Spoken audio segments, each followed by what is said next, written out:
Assalamualaikum warahmatullahi wabarakatuh. Balik lagi di channel saya.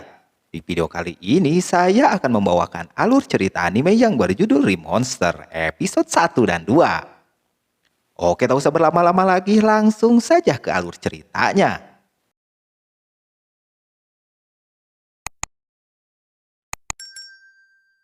Film diawali dengan memperlihatkan cewek yang lagi membunuh seseorang yang bernama Kanata Tomakui. Dia nggak bisa apa-apa lagi dan dia pun dibunuh dengan sadis. Di hari pertama Kanata bereinkarnasi menjadi seorang goblin dan diberi nama oleh si kakek Goburo. Mungkin ada satu goblin lagi yang dikasih nama Gobukichi. Di keesokan harinya Goburo yang bangun dan bisa kita lihat dia menjadi goblin bocil. Udah mau bocil nggak punya kekuatan lagi. Goburo menangislah di sana. Di hari ketiga sangat di luar nulur banget. Masa kemarin bocil tapi esoknya udah gede aja. Ya udahlah. Tidak cuma Goburo yang lain pun terlihat sudah remaja. Gege nggak tuh? Di hari keempat Gobji atau si kakek memberitahu kalau hari ini hari terakhir dia memberikan makan bagi mereka. Pada saat mereka makan, Goburo melihat Gobukichi yang makannya sangatlah habisan. Kelihatannya dia lapar banget. Setelah makan, Goburo keluar dari dalam gua itu. Dan juga Gobukichi mengikuti si Goburo. Menurut Goburo kalau di dunia ini agak sedikit beda lah. Dari tumbuhan yang gak pernah dia lihat di kehidupannya dahulu. Goburo sekalian memberitahu nama si Goblin Gobukichi yang dia sendiri belum tahu. Setelah itu mereka berdua keluar mengelilingi hutan untuk berburu mangsa. Tak lama mereka menemukan seekor kelinci yang bertanduk satu. Pada saat itulah Gobukichi mengejar tuh kelinci, sementara Goburo dia menunggu dari atas pohon sembari menunggu kelinci itu lewat. Pas mau lewat benar aja si Goburo ngajol sembari ngehantem eta kelinci sampai mosdar begitu. Gobukichi yang gak sadar mau memakan tuh kelinci, di sini Goburo nyaraikan si Gobukichi dan digebukanlah si Gobukichi ini. Setelahnya Goburo mendapatkan item tanduk kelinci itu yang Goburo gak tahu sama sekali.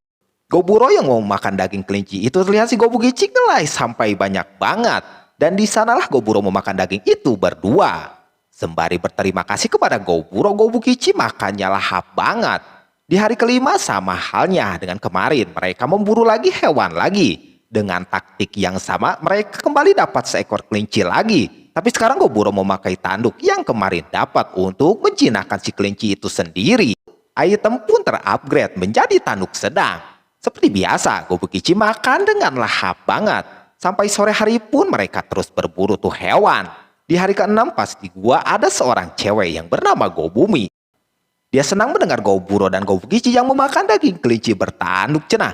Tapi Goburo sangat santuy dan biasa aja sih. Gobumi tetap sangat kagum dengan Goburo yang menurutnya pintar, keren dan juga kuat. Tapi itu cuma buat Goburo, nggak dengan si Gobukichi. Pada saat bersamaan Goburo mengajak Gobumi untuk berburu bersamanya. Ya begitulah, pasti Gobumi sangat mau banget. Tapi besoknya hujan turun, jadi berburu bersama Gobumi terjadilah orang hujan badak banget. Dengan itu Goburo memutuskan untuk iseng bikin senjata di dalam gua itu. Di dalam gua itu juga ada beberapa gadis yang dikurung di sana. Lantas Goburo mempertanyakannya. Sembari nakol-nakol eta barang datanglah si kakek Gobji. Gobji sangat meyakini kalau Goburo bisa dapat naik level cenage. Pada saat disuruh nakol sedikit kepalanya Goburo, ternyata level Goburo sudah level 86. Gobji memberitahu kalau nanti level 100 Goburo akan menjadi makhluk yang tingkatnya lebih tinggi. Tapi itu cuma buat orang yang gege doang cenage. Nah, terungkap kalau si kakek Gobji usianya masih muda banget. Dia berusia 20 tahun. Tua-tua keladi, makin tua makin apa. Sembari Gobji meninggalkan Goburo, dia memberitahu kalau nanti akan Hobgoblin yang akan kembali. Dengar nih si kakek nyengir. Di hari ke-8 Goburo kali ini berburu dengan 3 orang. Terlihat mereka memburu hewan ular berbisa yang berwarna merah. Dengan taktik dan strategi yang sangat bagus banget mereka lakukan. Jadi dengan mudahnya mereka menghabisi beberapa hewan di sana. Pas makan Gobumi yang biasa makan kacang-kacangan doang, kali ini dia senang bisa makan enak cenah. Setelah makan daging ular, si Goburo mendapatkan item yang sangat bagus, Venom Surge Appeal A. Gobukichi yang mau kepala ularnya untuk dia makan, tapi si Goburo ulahan karena si Gobukichi mosdar cenah. Beberapa hari selanjutnya mereka bertiga terus berburu. Sampai di hari ke-11 mereka masuk ke dalam salah satu gua. Di dalam gua terlihat banyak kelelawar lucu yang siap menyerang mereka bertiga. Dengan itu mereka bertiga ngibrit lompat sembari Goburo memberitahukan si Gobumi untuk pergi ti heula bisika serang si Walet. Goburo dan Gobukichi mencoba melawan dengan alat yang mereka bawa. Tapi sekali memakai kekuatan Evil Eye Goburo, Walet itu langsung pada diam gitu. Pada saat itulah mereka berdua hajar si Walet eta. Setelah itu mereka bertiga makan bareng lagi. Setelah makan daging Walet itu juga dapat kekuatan lagi. Terlihat sedih sekali ketika Goblin yang melihat Goburo dan kawan-kawannya yang makan. Di hari ke-12 Goburo lagi tidur, dia kayaknya mau dihantam ku Goblin lain. Tapi dengan kekuatan setnya, dia tahu kalau mereka mendekatinya. Keenam Goblin itu dihantamlah sama Goburo. Naasnya ada satu Goblin yang mosdar. Kelima Goblin lagi semakin ketakutan dan Goburo akan memberikan hukuman kepada mereka berlima. Belum juga apa-apa si Gobumi malah menggulat si Goblin sampai mosdar lagi. Di hari ke-13 sekarang mereka berburu Ibab Gaje. Seperti biasa dengan strategi yang jitu, mereka kembali mudah mengalahkan hewan yang ada di sana.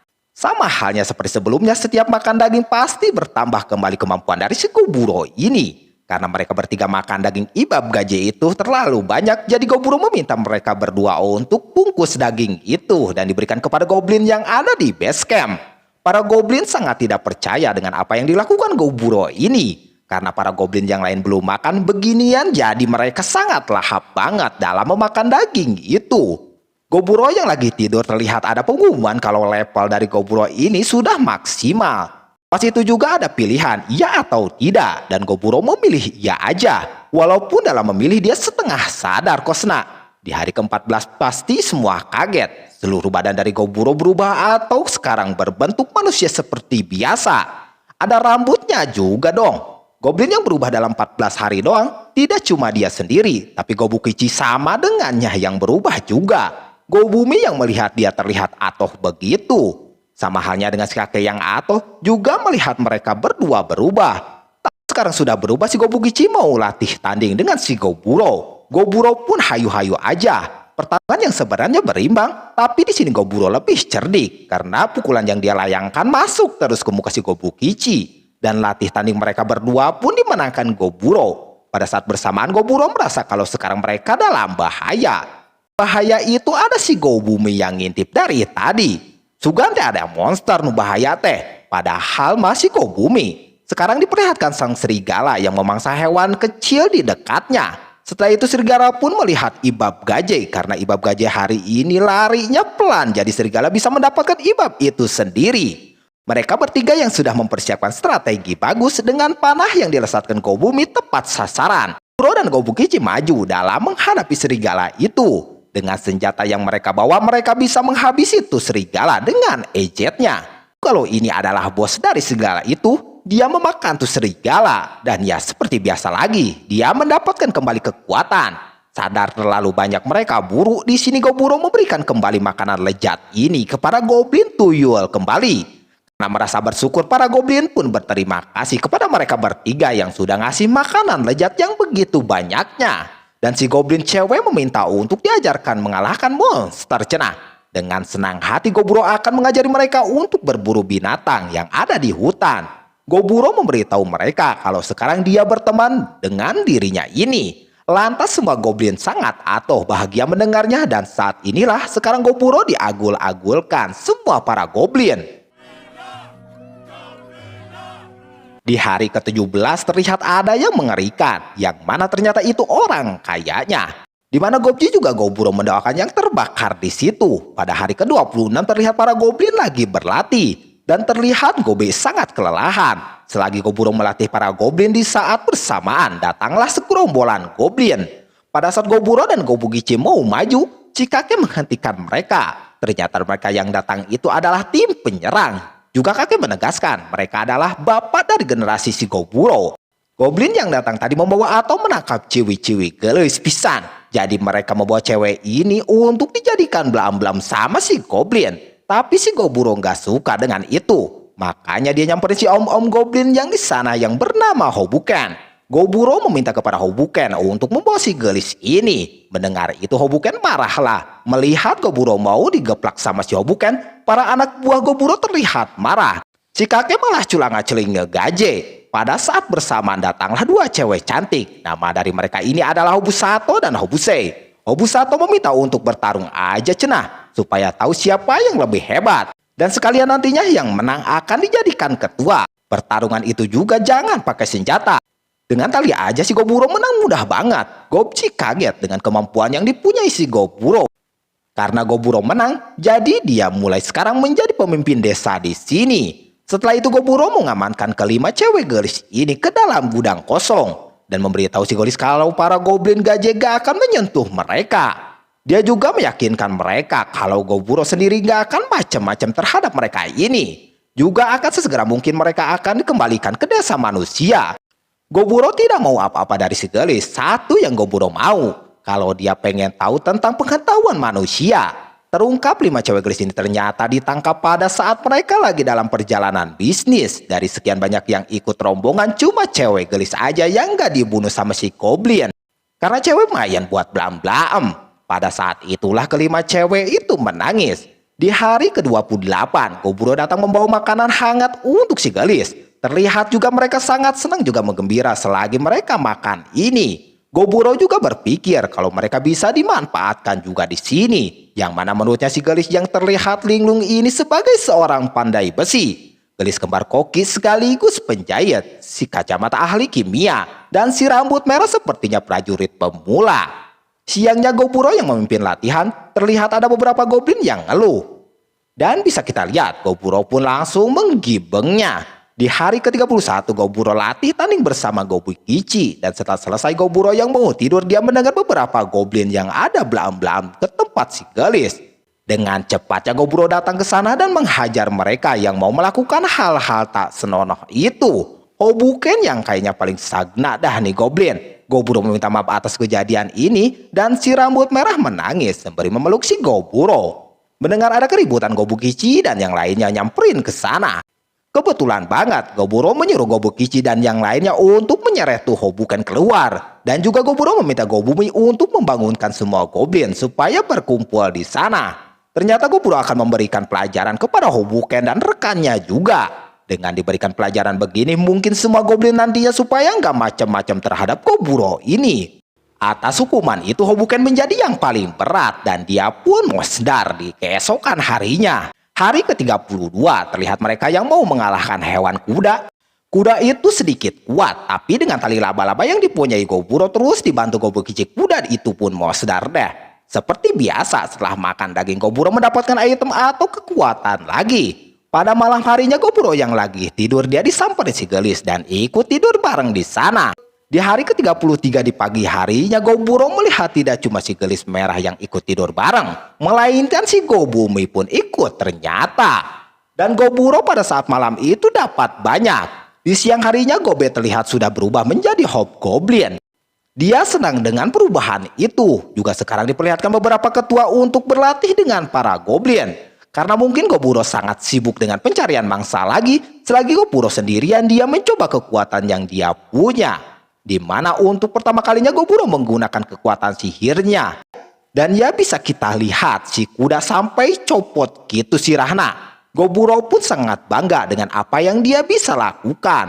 Pada saat itulah Goburo memutuskan untuk masuk ke hutan yang lebih dalam.